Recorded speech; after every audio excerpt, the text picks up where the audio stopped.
안녕하세요. 병원 탈출 넘버원입니다. 무지막지한 통증을 증상으로 하는 질병, 바로 통풍입니다.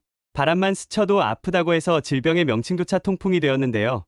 혈액 내 요산 농도가 과도하게 높아져 만들어진 결정이 관절 주변에 쌓여 관절염증을 유발하는 질병이기 때문에 요산 수치를 낮추는 것이 통풍 관리의 핵심으로 알려져 있죠.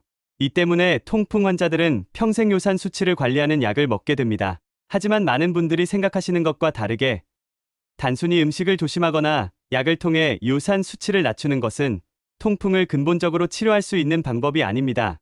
실제로 성인 남성 4명 중 1명은 혈액 중에 요산이 과도히 축적된 고요산혈증으로 나타나는데, 혈중 요산 수치가 높을수록 통풍 발병 위험이 높아지는 것은 사실이지만 요산 수치가 높다고 해서 모두 통풍에 걸리는 것은 아니죠.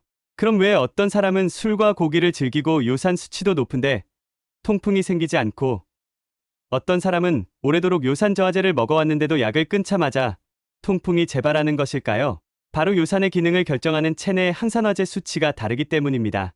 많은 분들이 요산을 통풍을 일으키는 나쁜 성분으로 알고 계시지만, 요산은 우리 몸에서 항산화제의 역할을 수행하며 요산의 항산화능은 비타민C의 5000%에 달합니다. 또 요산은 우리 몸에서 가장 중요한 항산화제인 비타민C의 효과를 보존하고 보호하는 기능을 수행하고, 우리 몸에 요산이 없을 경우 면역체계가 제대로 작동하지 않습니다. 그럼 이처럼 강력한 항산화제인 요산이 오히려 염증을 일으키는 까닭은 무엇일까요? 바로 우리 몸에 존재하는 다른 항산화제의 수치가 낮기 때문입니다. 요산은 항상 다른 항산화제와 비슷한 용량으로 존재할 때 순기능을 하며, 요산량에 비해 다른 항산화제 양이 적어질 경우 염증을 유발하는 역기능을 하게 됩니다.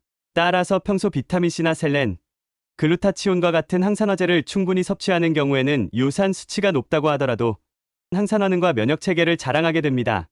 반면 요산 수치가 낮더라도 항산화 성분의 섭취가 적고 흡연이나 스트레스 등으로 산화 스트레스가 누적될 경우 통풍으로 이어질 수 있죠.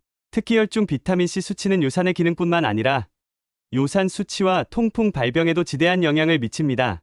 매일 500mg의 비타민C를 2개월간 복용하게 한 경우 평균 1.5mg의 요산 수치 저하가 기록된 바 있고, 하루 8g 이상의 비타민C 메가도스 요법을 수행할 경우 일주일 만에 요산 수치가 3.1mg까지 감소했다는 연구 결과가 존재합니다.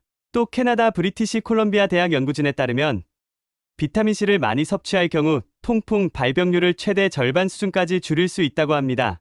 46,994명의 건강한 성인을 대상으로 비타민C 섭취와 통풍의 관계를 조사한 결과 비타민C를 1,500mg 이상 섭취한 사람은 250mg 이하로 섭취한 사람에 비해 통풍 발병률이 절반밖에 되지 않았고, 비타민C 섭취량이 500mg씩 증가할 때마다 통풍 발병률은 15%씩 감소하는 것이 확인된 바 있습니다.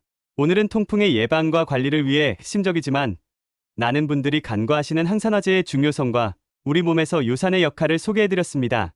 요산이 우리 몸에서 항산화제로 기능한다는 것은 이미 1980년대에 증명된 사실이며, 사실 이 때문에 요산 수치가 높은 사람들은 오히려 다발성경화증과 같은 자가면역 질환에 걸리지 않기도 합니다.